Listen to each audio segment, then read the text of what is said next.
Yang ketiga, fokus gerakan hukum yang saya dan kawan-kawan lakukan ini adalah fokus kepada ijazah SMA-nya yang palsu. Betul, Pak? Betul. Ya. Nah, pertanyaan saya sekaligus kita bisa jelaskan kepada khalayak ramai, kalau ijazah SMA-nya palsu, kenapa bisa diterima di UGM? Anda mungkin ada peristiwa yang bisa dijelaskan? Silakan. Nanti Mas. Silakan ya, singkat dulu. Ya nggak apa-apa, sedikit aja sedikit.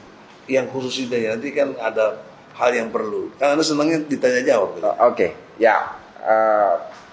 Yang kalau kita bisa pastikan bahwa ijazah SMA Jokowi itu palsu, maka otomatis dia tidak bisa menjadi terdaftar menjadi mahasiswa UGM. Jadi penjelasan UGM itu tidak ada gunanya sama sekali kalau kita tidak membahas keaslian ijazah SMA yang nanti akan kita gugat di pengadilan itu.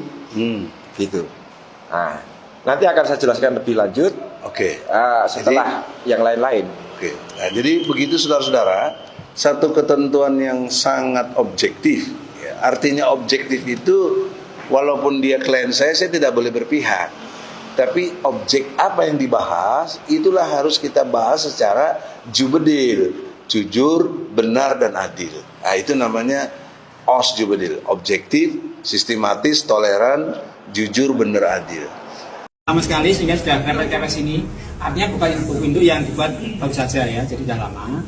Kemudian di dalamnya ada nama siswa yang bernama Joko Widodo. Masih tulisan tangan asli. Saya ganti karena bentuknya sudah begitu ditaruh meja. ya gini ya. Nah, bisa dilihat namanya Bapak bukan Bapak ya. Namanya Joko Widodo. Nomor ya. Nah, ini ada identitas Joko Widodo, ada orang tuanya, bahkan di sebelahnya ada nilai per semesternya. Kemudian selain dokumen buku ini, setiap lulusan siswa itu masih punya ijazah, sehingga ketika ijazah diberikan kepada siswa yang bersangkutan harus meninggalkan fotokopi ijazah. Ini fotokopi beliau. Ya, ini dulu. Ya, kiri Pak, kiri. Pak, geser kanan Pak. Ini yang minta Iya. Saya pernah jadi ketua KPU DKI, di mana tahun 2012 saya turut menerima langsung berkas pendaftaran calon gubernur DKI Jakarta. Salah satunya adalah Pak Jokowi. Saya juga turut menerima berkas pendaftaran calon presiden di tahun 2014 sebagai komisioner KPU Pusat. Jadi dari dua peristiwa itu saya ini saksi pelaku bahwa setelah memeriksa dokumen pencalonan, bahkan sampai verifikasi lapangan, termasuk membuka akses bagi publik untuk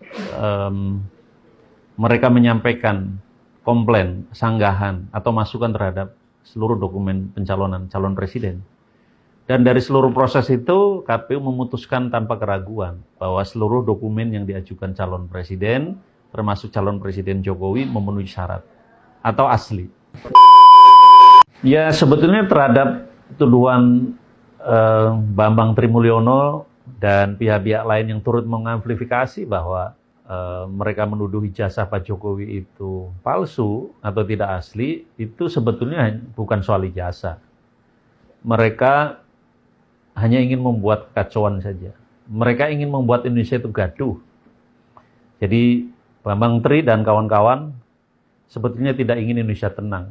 Apa saja dipersoalkan termasuk ijazah Pak Jokowi yang sudah jelas-jelas terverifikasi dari seluruh pihak itu adalah asli.